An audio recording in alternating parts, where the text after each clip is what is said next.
Hello everyone. In the previous class, we discussed the properties of entropy, and from there we calculated the other thermodynamic quantities, for example Gibbs and Helmholtz free energies, and we discussed the conditions for spontaneity and equilibrium, and we found the natural choice when we study a chemical substance undergoing some transformation is to look at the Gibbs free energy or the changes in Gibbs free energy associated during that transformation, because the Gibbs free energy associated during the transformation taken at constant temperature and pressure will be negative if the transformation is spontaneous or irreversible, and it will be zero if the transformation is reversible or the system is in equilibrium.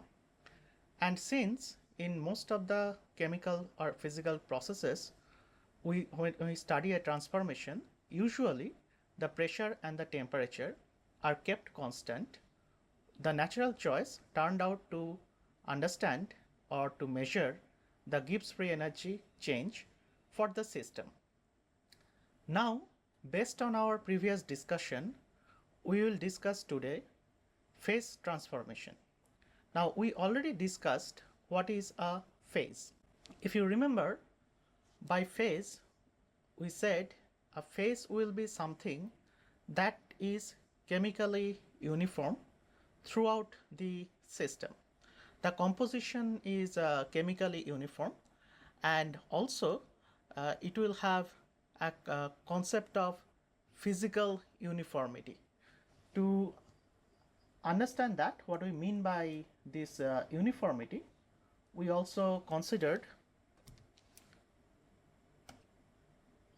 a particular system where suppose I have a liquid in presence of its vapor, and if you ask what is the chemical composition, the chemical composition here is same between 2 points, and the chemical composition in the vapor in the same 2 points is also same. Also the densities are same inside the liquid at 2 different points, and the densities here and here are also same. So for these 2 points, say I call it as 1 and 2, there is an uniformity in chemical composition as well as in physical state.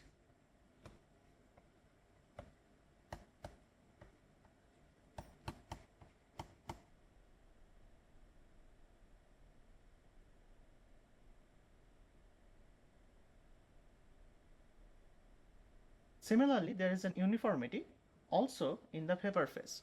However, between the liquid phase and between the vapor phase, the densities differ. So this is a particular phase, which is a liquid phase in this case, and this is also a particular phase, which is the vapor phase in this case, and in between them there is a boundary. So existence of a boundary, when you do experiments, we'll give an example in a minute, that this existence of the boundary or observation of a boundary which clearly separates the system into two phases is very important. Now suppose we take a substance, say water, and then if we lower the temperature, you know, at 1 atmosphere pressure, if we keep on decreasing the temperature and below 0 degrees centigrade, we'll have ice as the stable form, which means since the condition of spontaneity is change in Gibbs free energy, that should be negative.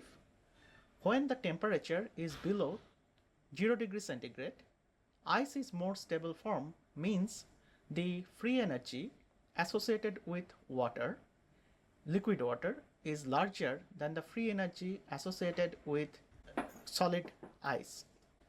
Similarly, when we increase the temperature of this system, which is liquid water, at keeping the pressure same, say 1 atmosphere, above 100 degrees centigrade, water vapor is the more stable phase than liquid water.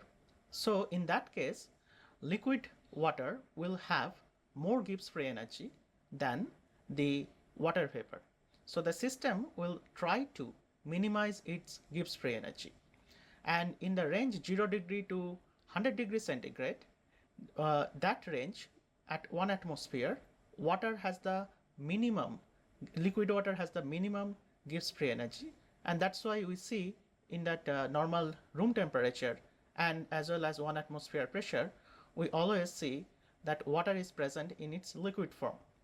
Now the question is, around 0 degrees centigrade, we can make a transformation where ice can melt into water or water can freeze into ice.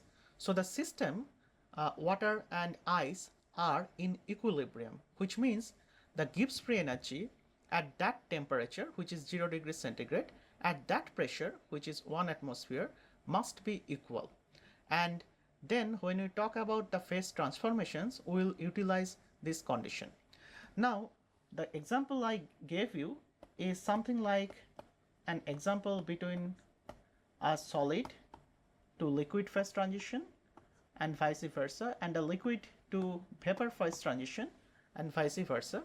Now there can be many other phases also, which we'll discuss. There can be some metastable phases also, which we'll discuss when we discuss the phase diagram of carbon dioxide and water also. However, also keep in mind that even when you talk about solid, the solid also can exist in different forms, which are called allotropes, and there can be phase transformation between them. These are not called allotropes, these are called isomorphs. And for example, say carbon, and you know that carbon in the solid phase can exist in diamond as well as in as a form of graphite. Now graphite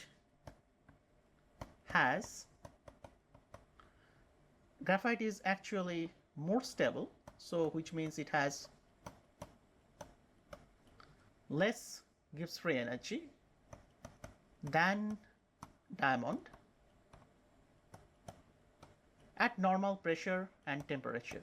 So if we keep the room temperature, which is around say 25 degrees centigrade or 298 Kelvin, and if we keep the 1 atmosphere pressure, so then we know under these two conditions, graphite is more stable.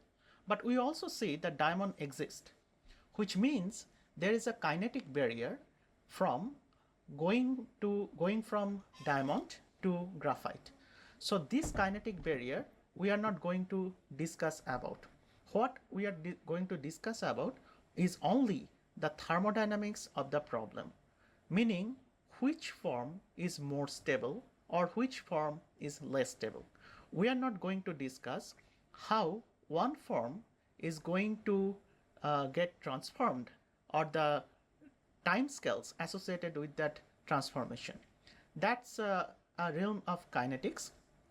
But in chemical kinetics, when we discuss, we'll not discuss any topic where we talk about phase transition or the kinetics of phase transition, but that's a very important subject. But we'll keep ourselves limited to only discussion on the thermodynamics of phase transition.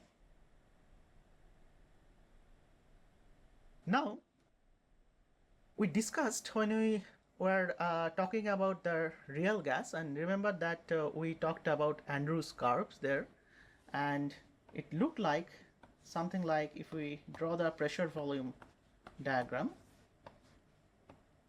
and we discussed that there is a liquid phase and then there is a long range of vapor where the system actually stays in liquid vapor equilibrium, and then eventually there is a gas phase which actually exists for a low pressure regime.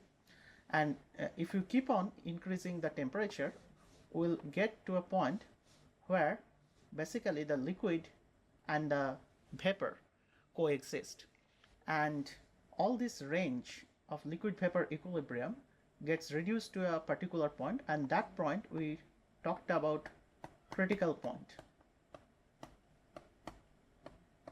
And the critical point happens for a particular temperature. These are all isotherms. So this isotherm, or the temperature corresponding to that isotherm, we called as critical temperature. So if these are the temperatures of respective isotherms, in this case critical temperature is nothing but this point, and the corresponding pressure and the volume we called as critical pressure and critical volume. And we also changed our equation. The model we used that time was the van der Waals gas equation, and we inserted the values of critical constant, PC, Vc, and Tc, and we kind of modified the equation. Now remember that we could also draw and pressure, volume, temperature simultaneously and get a particular point which is the critical point. So the critical point in this case, don't think that it only is described by only the pressure and volume, because it's a PV diagram. The temperature is also important. So there is a particular combination of pressure, temperature, and volume where the phases actually coexist. And then we'll discuss that it's not only the liquid and the vapor phase that we have drawn here. There will be a particular combination of pressure and temperature where of course the volume will be also fixed, and the molar volume will also be fixed that time for each phase. And if you take that combination, we'll see that all these three phases, which are mainly the solid and the liquid and the gas, they will coexist. So that point we call as critical point.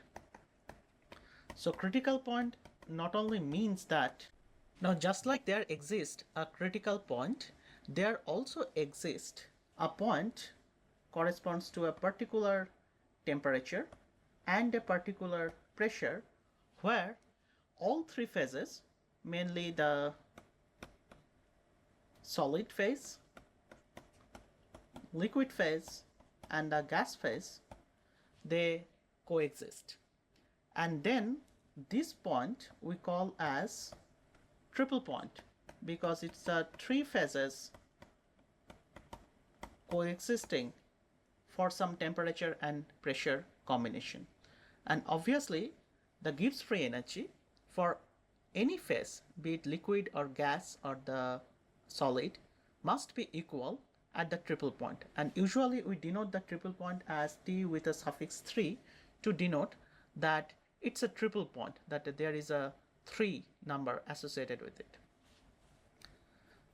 Now there are also important things which we discussed when we have a discussion on phase transition. One of the things, as we said, is the boundary, or which is known as phase boundary.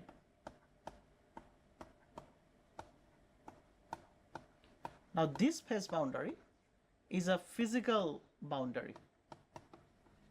We'll also talk about boundaries in the phase diagram, which is a pressure temperature diagram. And right now we're talking about only the physical boundary.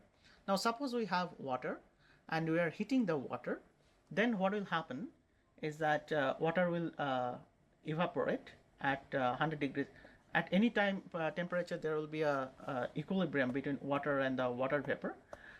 There will be an evaporation, but at 100 degrees centigrade, water will start boiling, and then eventually the water will be transformed into vapor. Now what happens at that point, the vapor pressure of this water vapor equals to the vapor pressure of the liquid, and then this is a condition for boiling. We'll discuss about it. Now consider a physical phase boundary. A liquid is in equilibrium with its vapor. Now there will be a pressure of the vapor which we call as vapor pressure, and under equilibrium condition the if we keep it, if we keep the container as sealed, the vapor pressure will be the pressure exerted on the liquid. Now, if we keep on heating the liquid, there will be a condition, say for water it is 100 degrees centigrade at 1 atmosphere, where boiling will happen, and this meniscus or this physical boundary will slowly and slowly disappear. So this physical boundary, which sometimes is called as a phase boundary, but by phase boundary we will describe the line which actually separates the two phases in the pressure temperature diagram. Now this is a kind of physical boundary right now we are saying, which actually you experience in your day-to-day experience, day-to-day life, and then this boundary gets vanished as we increase the temperature, and eventually this container will be filled with water vapor only. It is above, say, 100 degrees centigrade, and of course at a very the pressure in this case will be very high.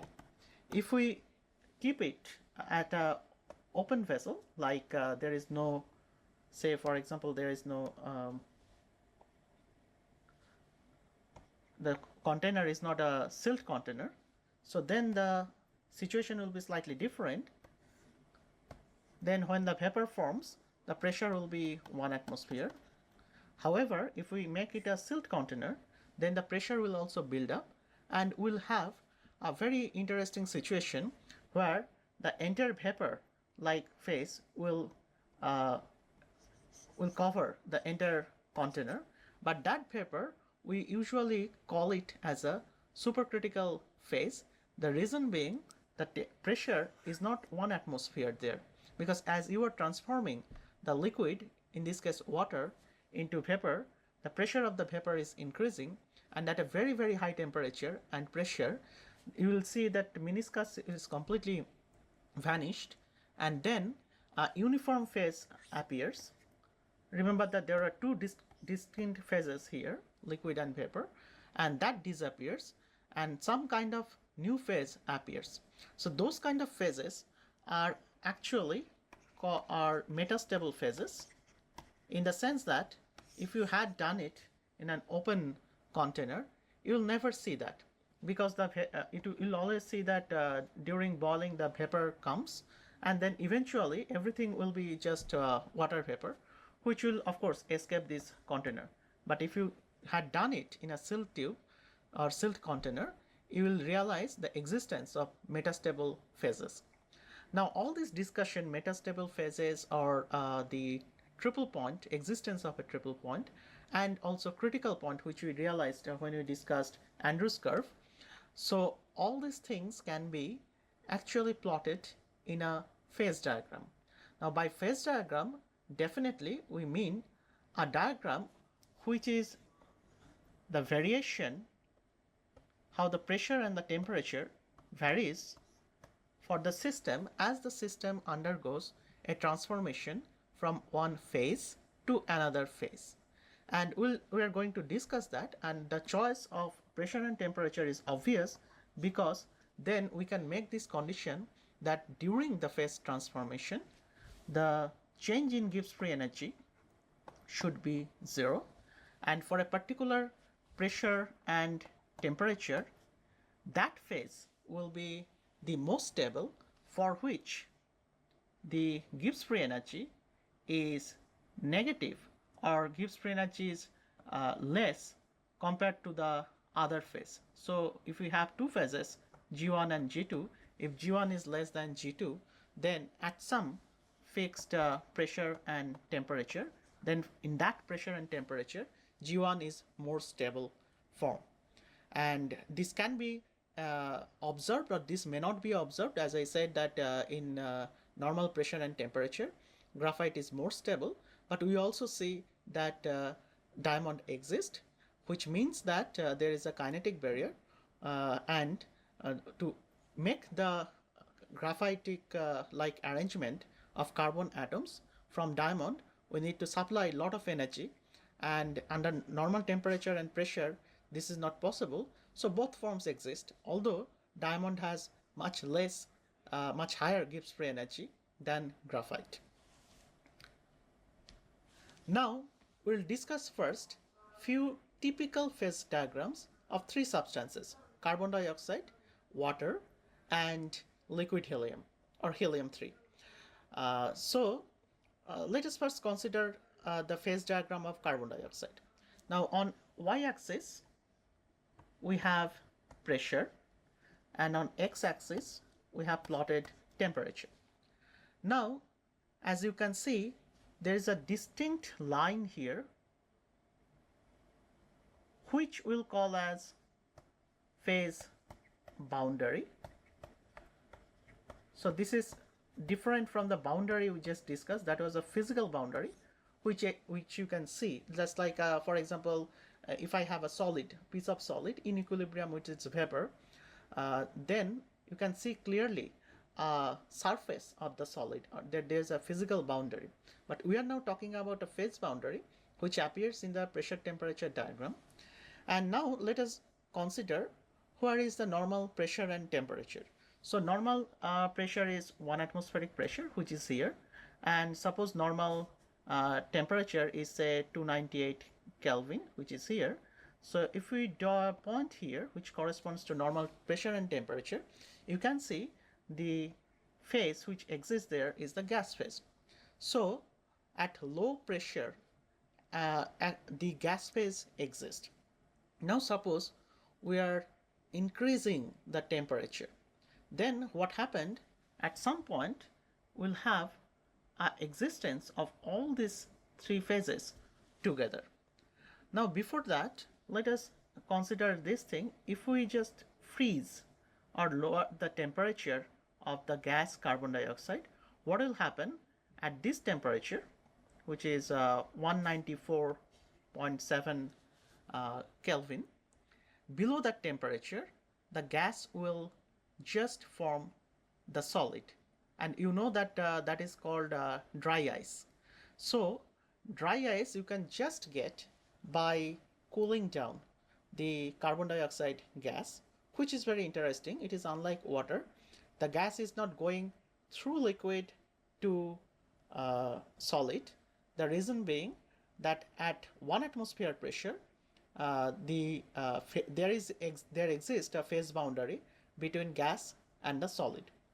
Now that solid, if we again heat up, there will be a temperature where basically we have the gas.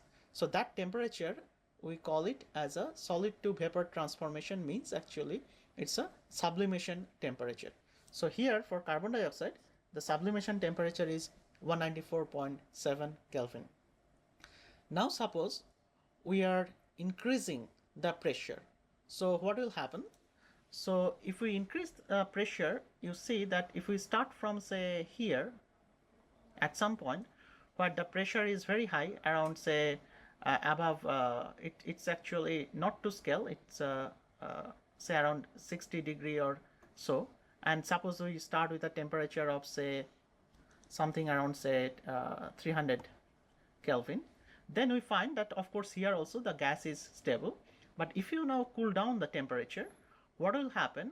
First liquid will form and then the solid will form. Now it behaves very naturally, which we see for ice.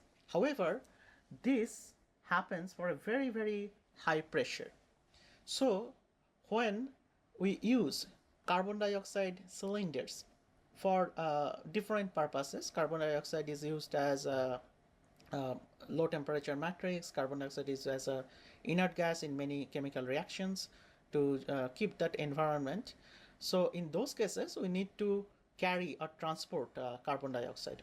Now if you think that if we carry the gas itself, the gas will occupy a huge volume, so we need to have a compressed condition. Now one way is that if you use the cylinders, usually what they do, they actually keep the pressure much above 67 degree, so that the at normal temperature, which is 298 Kelvin, you will have actually the liquid phase more stable. So they pressurize the gas in the cylinder, and then you have a liquid, and you know that the liquid carbon dioxide is more dense, so you can now carry more amount of the substance, which you could not do for gaseous carbon dioxide. So just by applying pressure, you form the liquid and you seal it in a container, which is the cylinder. Now once we open the cylinder, an interesting thing happens. So suppose this is a cylinder at a very high pressure, where inside that we have liquid carbon dioxide at room temperature, but which means the pressure has to be much higher than the 67 atmosphere, and at this condition liquid is more stable. Now moment you open it and let the carbon dioxide come out, what will happen? The outside temperature is 1 atmosphere, so the pressure immediately will try to drop. And you can think that inside pressure is very high and the outside pressure is very low, so then the liquid is kind of expands at a very against a very almost zero pressure, and you will see something like a cooling effect, which is nothing but your Joule-Thomson effect, because remember that this is nothing but change of heat capacity, because the at constant pressure you have at constant temperature you have you are changing the pressure, and as a matter you are cooling down the gas, and usually that is connected to if you remember that we measured some quantity which is del T del P, meaning as I change the pressure how the temperature drops down, which is connected to the Joule-Thomson coefficient. This is equivalent to writing the Joule-Thomson coefficient, and that talked about some cooling which we called as adiabatic cooling. The same thing will happen here, and since now the pressure drops, the gas phase exists, and the gas tries to cool down, and if the gas tries to cool down, it will directly form ice. So if you open the cylinder, you will see actually the very small jet-like ice is coming up, and this is the reason for formation of the ice. It was initially a liquid phase which were at 67 or more atmospheric pressure, and then all of a sudden if you open the cylinder, the pressure drops down to 1 atmosphere, and then since the pressure has dropped down, there will be an adiabatic cooling, just like Joule-Thomson experiment, and then due to the cooling, the gas directly starts forming the solid. So you have to take care when you use these carbon dioxide cylinders. Now the next system which we would like to study is water, but before we go there, let us also discuss some other interesting phenomena. If we keep on increasing the pressure and temperature, we see that there exists a critical point. Now this critical point is something which we discussed, and CO2 carbon dioxide critical point was very important, because if you remember that Andrews curve, the curves we showed that time were all critical point or critical experiments that were done with carbon dioxide, and that time we said that corresponding temperature is 304.2 degrees centigrade 2 Kelvin, and at that temperature you see that the liquid and the vapor are in equilibrium. They're in equilibrium along this line, so you have to also change the pressure or change the temperature, and above this critical point you have only gas. That was the meaning of the critical point. Now here usually above the critical point, the state which you see is actually not exactly the gas state which you see here. So this state is the gas state.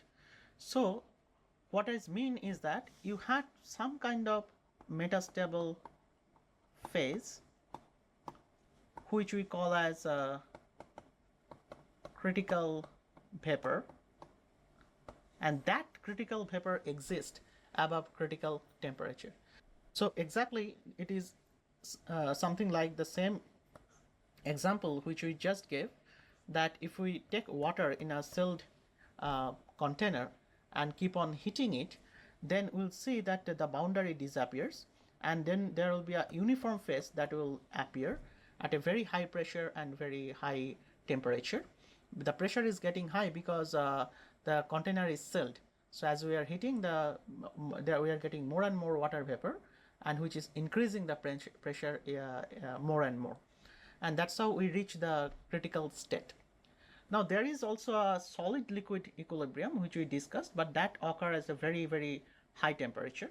Now point here to note that the slope of this curve of this solid and liquid interface, or the phase boundary, is positive, which means the slope is given by nothing but it is the pressure temperature curve. So it is del P del T, keeping the volume constant.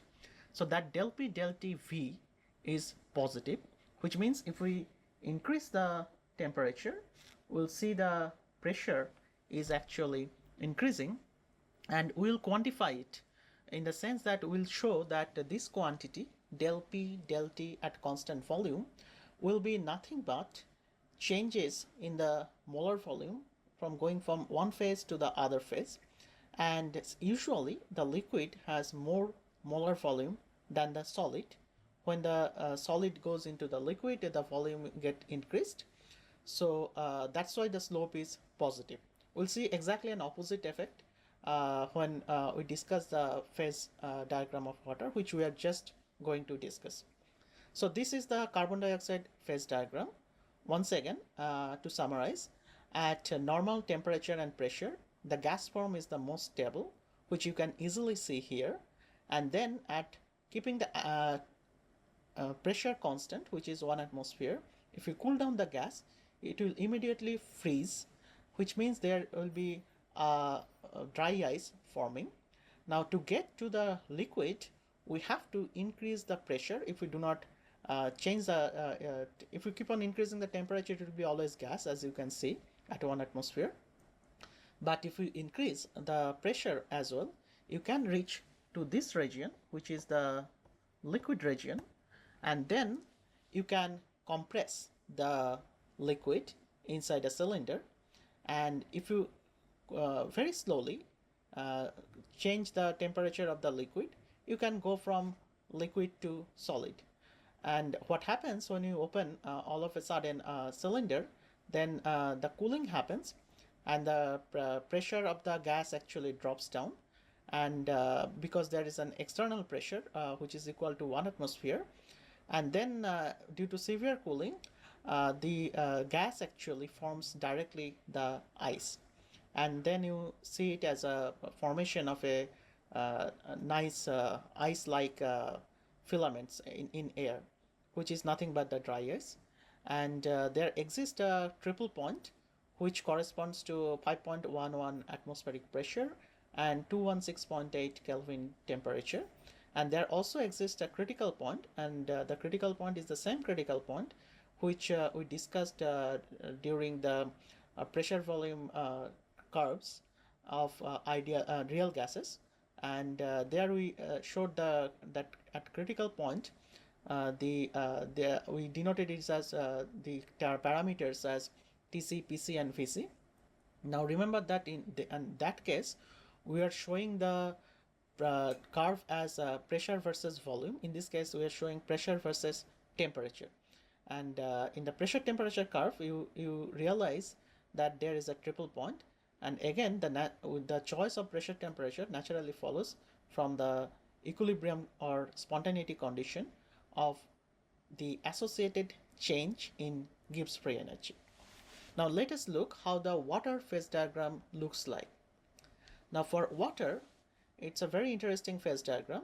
Now if you look at the phase diagram of water, you see that if we draw a line at 1 atmosphere and at room temperature, let us say it is 300 Kelvin. So this line, and 1 atmosphere will correspond to, this unit is Pascal, so 1 atmosphere will correspond to 10 to the power 5 Pascal or so.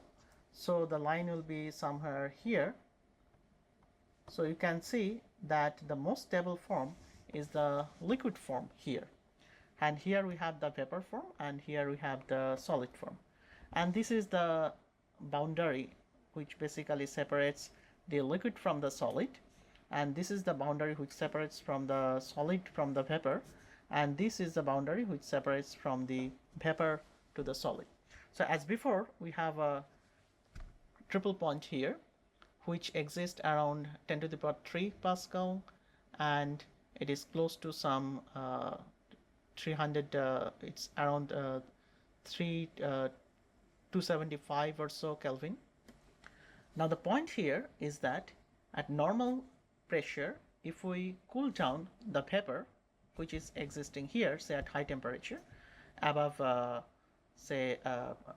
the boiling point of water, and if you cool it down, then you will first experience the liquid form, and then eventually the solid form. In this case, the solid form is called as ice. Now ice, will come to that, can exist in various isomorphs, and as you can see here, there are many isomorphs of ice which are called ice 1, ice 2, something like that, which exist at a very, very high pressure. But usually at a low pressure, ice 1 is the most stable form of the solid phase, and ice 1 is just the ice which we know about. Now, interesting thing is that there is also a critical point, and which we discussed, that the critical point has a meaning only when we consider the liquid and vapor equilibrium, and there, as before, there is a triple point. Now if you consider the slope of this curve, which is the solid liquid equilibrium curve, the slope of the curve is slightly negative. It is slightly like this.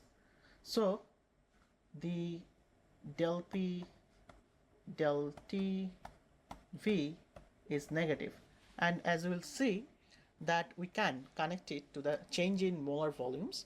Now for ice, a different thing happens. So when ice melts, you know that ice has a very, very typical structure where it has an open structure.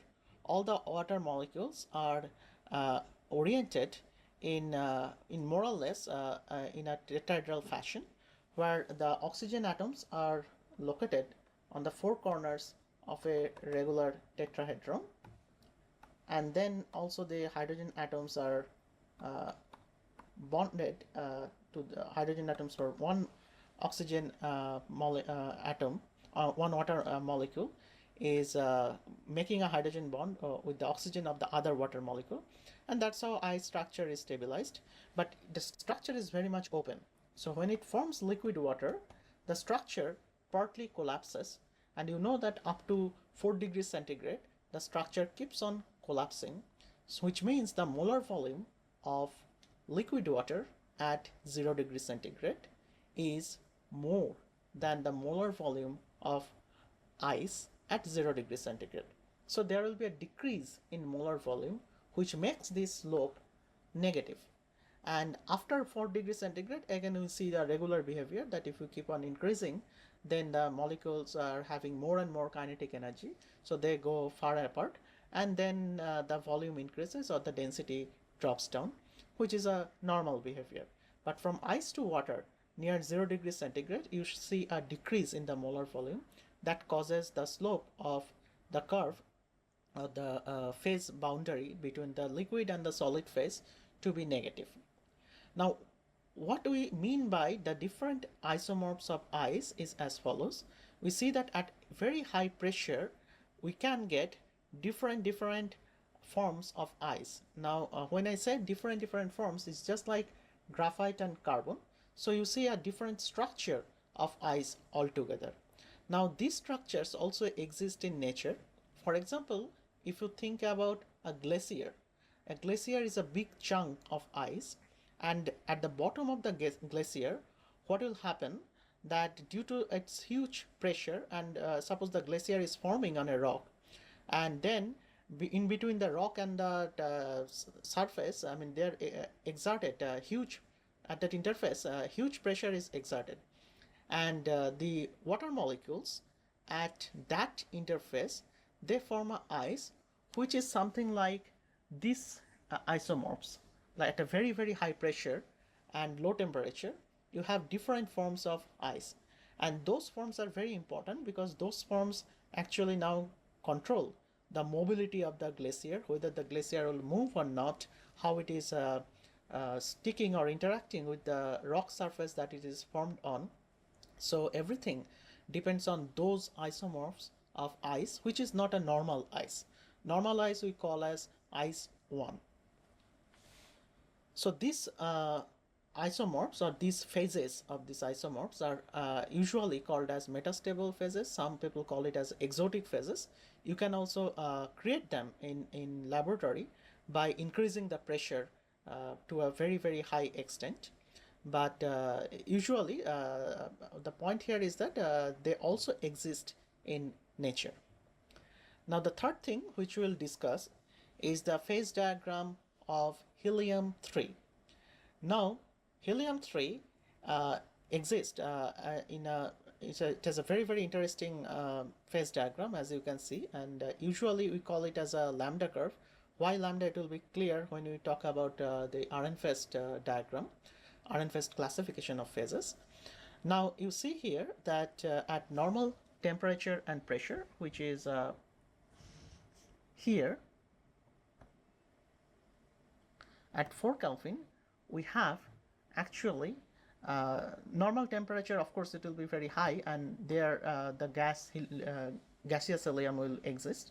But at around 4 Kelvin, what happens that there is a transition between the gas to the liquid, and this liquid is known as liquid helium-1, and then with subsequent cooling it forms liquid helium-2, which is a superfluid, meaning the viscosity is almost zero at and it flows inside a tube or inside a container without any friction, since the viscosity is zero.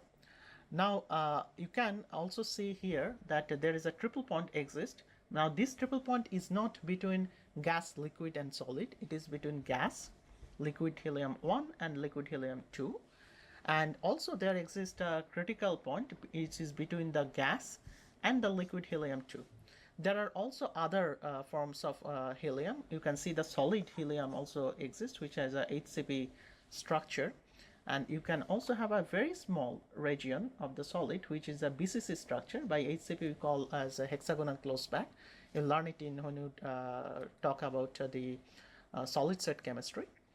Which is not, which will, of course, will not be covered in this course. And the BCC is body-centered cubic. Now you see that within the solid also you have a very small phase that exists over this region, and the other bigger region is basically the HCP phase, and there can be also a phase transition. And then there is a liquid to solid equilibrium also at this very high pressure and around this temperature. So liquid helium, we'll see that when we classify the transitions or the phase transitions according to a rule or according to a methodology which Ahrenfest developed, we'll see that liquid helium is slightly, or helium actually slightly behaves very differently. It cannot be categorized something like first order or second order phase transition. It has its own unique features. So based on this discussions what we had so far, we'll now discuss the thermodynamics of phase transition. So to summarize what we have discussed so far, we discussed about the definitions, what is a phase, what is a phase boundary, and we also argued that we'll draw a phase transition in a pressure temperature plot rather than a pressure volume plot, because the natural choices when a transformation happens are the pressure and the temperature are kept constant, and the Gibbs free energy during the transformation for the two phases must be equal, and then we'll see it's not exactly the Gibbs free energy. The more useful quantity will be the Gibbs free energy per mole, which is known as chemical potential. And then we'll also discuss that at when the transformation happens, or at a particular temperature and pressure, one particular phase is more stable than the other phase, but when it reaches near a boundary that separates the two phases, then both phases are equally stable, which means the Gibbs free energy is neither less or neither more nor more for one particular phase. They are just equal. So these two the substance will exist at the two phases on this surface. So all these lines which we draw, which are basically phase boundaries, if you ask that what happens on the phase boundary, so for example at this pressure, say and say at this temperature, what happens at that particular pressure temperature combination, we see that the substance actually lies on the phase boundary, or the line which is separating the phases. So both things are possible, or both phases are possible. It can exist either in liquid, it can exist either in solid. So in general, it basically exists as a equilibrium between the two phases that separates those are separated by that line.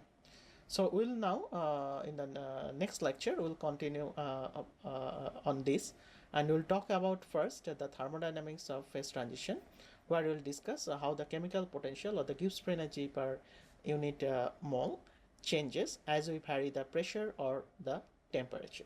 Thank you.